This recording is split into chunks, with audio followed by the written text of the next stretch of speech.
சரி, இந்த வேலண்டைன் வாரத்தில் நம்ம பார்க்க போகிற அடுத்த நாள் என்ன அப்படின்னு பார்த்தீங்கன்னா ஒரு ஹக் டே. ஹக் என்றால் என்ன? கட்டி பிடித்தல். அந்த கட்டி பிடிக்கிறதுக்காக ஒரு நாள் இருக்குது. அந்த நாளுக்காக நான் ஒரு குட்டி கவிதை எழுதியிருக்கேன். அது என்ன அப்படின்றது ஃபஸ்ட்டு பார்த்துடலாம். அதுக்கப்புறமா அதோடய விளக்கம் என்னன்னு பார்க்கலாம்.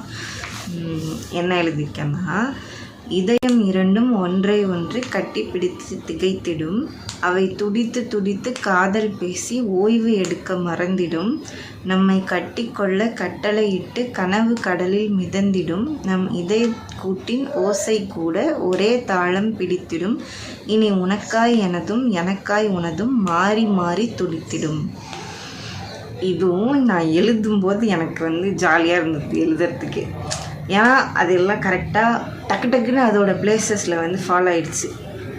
சரியா? இதுக்கு அடுத்த லைன் இதுதான் வரணுன்றது நம்ம நினச்சி வச்சுட்டு எழுத மாட்டோம்ல. ஃபஸ்ட்டு லைன் எழுதுகிறேன், உடனே அடுத்த லைன் வந்தது, அடுத்த லைன் அப்படி சொல்லிட்டு டக்குன்னு வந்தது. இதை இங்கேயே முடிச்சுக்கிட்டா தான் கரெக்டாக இருக்கும்னு தோணி அந்த லாஸ்ட் லைன் எழுதி முடித்தேன். ஏன்னா அதுக்கு மேலே அதை கண்டினியூ பண்ணால் அது ஒரு மாதிரி வளவலன்னு போடுற மாதிரி இருக்கும். சரி, இப்போ நம்ம படிச்சிட்டோம்ல, இந்த படித்ததுக்கான எக்ஸ்ப்ளனேஷன் என்ன அப்படின்றத பார்க்கலாம். என்னன்னா, இதயம் இரண்டும் ஒன்றை ஒன்று கட்டி பிடித்து திகைத்திடும் அப்படின்றது, இப்போது நம்மளோட வேலண்டைனை இல்லை நம்மளோட லவ்வரை, நம்ம பார்ட்னரை கட்டி பிடிக்கிறோன்னு வச்சுக்கோங்களேன். அதை நான் எந்த மாதிரி இமேஜின் பண்ணுறேன்னா, நம்ம மட்டும் கட்டி பிடிச்சிக்கல, எனக்கு லெஃப்ட் சைடில் இருக்கக்கூடிய என்னோட இதயமும் அவங்களுக்கு லெஃப்ட் சைடில் இருக்கக்கூடிய அவங்களோட இதயமும் சேர்ந்து தான் கட்டி பிடிச்சிக்குது. அப்படி இதயம் இரண்டும் ஒன்றை ஒன்று கட்டி பிடித்து திகைத்திடும் அப்படின்றது அது ஒரு மாதிரி சந்தோஷப்பட்டுக்கும். அந்த இதயம் இரண்டுமே கட்டி பிடிச்சி மாறி மாறி சந்தோஷப்பட்டுக்கும் அப்படின்ட்டு. அவை துடித்து துடித்து காதல் பேசி ஓய்வு எடுக்க மறந்திடும் அப்படின்றது, இப்போ அப்படி கட்டி பிடிச்சிட்டு இருக்க நம்மளோட இதயம் கூட ஒரு காதல் மொழி பேசி பேசி ஓய்வு எடுக்க மறந்திடும் அப்படின்றது எதனால் சொல்கிறேன் அப்படின்னா, அது ஒரு மாதிரி அந்த எப்படி சொல்கிறது,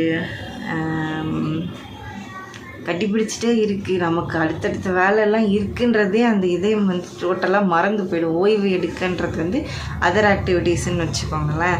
அவை துடித்து துடித்து காதல் பேசி ஓய்வு எடுக்க மறந்துடும் அப்படின்றது, நீ காதல் மட்டும்தான்டா பண்ணிக்கிட்டே இருக்க, உனக்கு அடுத்தடுத்த பொழப்பெல்லாம் இருக்குது, அதை பார்க்க போக மாட்டியா அப்படின்ற மாதிரி.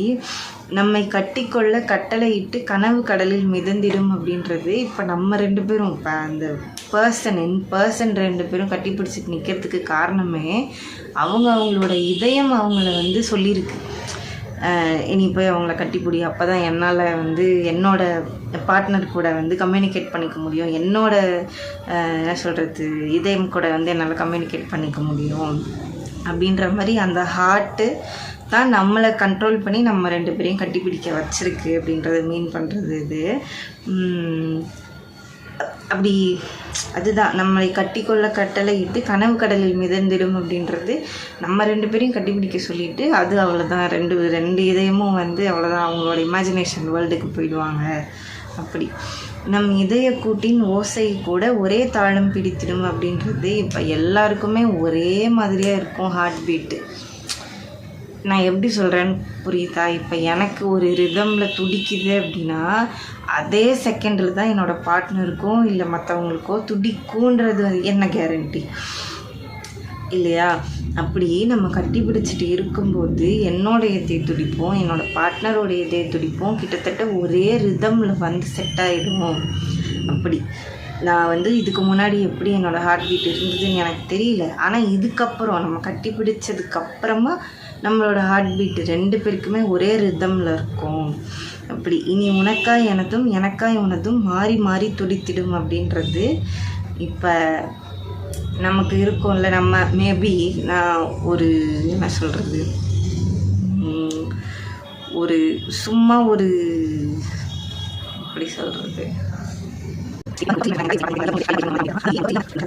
இப்போது டெய்லி நான் கண்ணு முழிக்கிறதுக்கு எனக்கு ஒரு பர்பஸே இல்லாமல் இருந்திருக்கலாம். ஆனால் இதுக்கப்புறம் நான் கண்ணு முழிக்கிறதுக்கும் சரி, என் ஹார்ட்டு சீராக கரெக்டாக ஃபங்க்ஷன் ஆகிறதுக்கும் சரி ஒரு பர்பஸ் நீ தான். உனக்காக என்னோடய ஹார்ட் துடிச்சிடும், எனக்காக உன்னோட ஹார்ட் துடிக்கும் இதுக்கப்புறம். அந்த மாதிரியான ஒரு கமிட்மெண்ட்டுக்குள்ளே வந்துட்டோம் நம்ம ரெண்டு பேருமே அப்படின்றத அனௌன்ஸ் பண்ணுறது தான் ஒரு ஹக் டேன்னு நான் நினைக்கிறேன். அந்த ஹக் டேக்கான என்னோடய சைட்லேருந்து ஒரு ஜஸ்டிஃபைடு குட்டி கவிதை இது. ஒரு வேளை உங்களோட வேலண்டைனுக்கு நீங்கள் இந்த கவிதையை வர்த்துன்னு நினச்சிங்கன்னா மறக்காமல் சென்ட் பண்ணுங்கள். உங்களோட கருத்துக்கள் இந்த கவிதையை பற்றி என்ன இருக்குது அப்படின்றதையும் கமெண்ட்ஸில் சொல்லிட்டு போங்க. உங்களுக்கு ஏதாவது கஸ்டமைஸ் கவிதைகள் தேவைப்படுது அப்படின்னா நம்மளோட இன்ஸ்டாகிராம் பக்கத்துக்கு அல்லது யூடியூப்பில் நம்மளோட கமெண்ட் செக்ஷனில் கேளுங்க. எதுவாக இருந்தாலும் நான் எழுதி தரேன். அடுத்த வீடியோவில் பார்க்கலாம்.